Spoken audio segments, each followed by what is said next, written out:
Hello everyone! Nice to see you guys again. This is Belle from the Academy team. As you may know, our latest POS version 2.61 has been recently released, and hence, I'm here to guide you through the updates we had included in this release. So, for today, we have several exciting topics to discuss. First, we have introduced a new feature that allows you to set up tax exemption rule conditions, which can let you exclude tax from certain menu items when the conditions are met. Additionally, our Star Dot Matrix printer now supports printing with different font sizes. While in terms of enhancement, we have added a sound alert after self-checkout is completed. Furthermore, we have included settings that allow you to choose whether to display the dining mode on the receipt and enable you to search orders using the receipt number. And now, without further delay, let's dive into the highlight of today's session, setting up the tax exemption rule conditions. For this feature, it is actually suitable for those merchants where local regulations only charge tax when an item exceeds a threshold. For example, if an item is below $20, the item will not have the tax rate applied. However, if a customer orders an item exceeding $20, tax will be included in the bill. Hence, if your local regulations have similar requirements and you would like to set up the tax exemption rule, you can use the Merchant Portal 2.0. So, on your Merchant Portal, click on Taxes, select Tax Group. Next to the tax group where you want to set the tax exemption rules, click on Edit. For example, in my restaurant, alcohol tax will not be charged if the alcohol item is less than $20. Therefore, I will click on Alcohol Tax. Then, scroll to the bottom and you will see a new section called Tax Exemption. Toggle it on and you can set the rule conditions for tax exemption accordingly.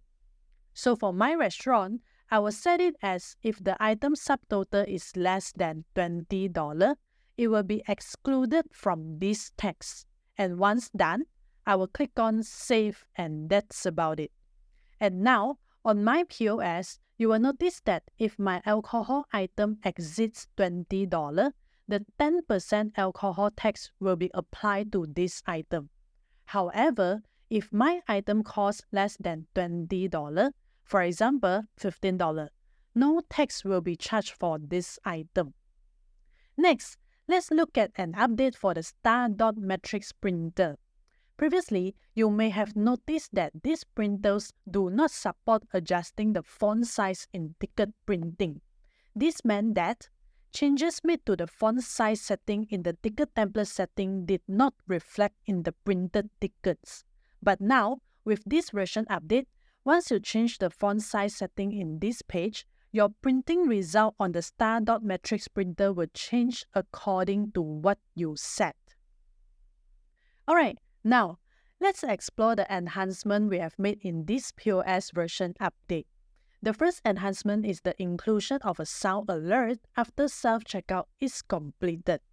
If your restaurant has set up the self-checkout function for customers to handle their own payments, you can now opt to have a sound alert as a reminder after payment is received. To enable this feature, you'll need the Merchant Portal. First, go to the restaurant settings, select Dine-In, then Workflow. Under Order Payment, you will find the option Play Soundtrack upon self-checkout complete. Turn it on and click on Save. And now, whenever a customer completes the self-checkout, not only the self-checkout icon will disappear from your POS, but you will also hear a voice audio alert announcing that a particular table has settled their bill using the self-checkout feature. And one important note for you, the language of the alert will match the language currently used on the POS. Next, we will discuss another enhancement, the ability to decide whether to display the dining mode on the receipt. So, previously, by default, the dining mode will appear next to the order number on the receipt, and there is no way to turn this off. And now, we have added a setting that allows you to choose whether to toggle it off. You can set this either on your POS or in the merchant portal.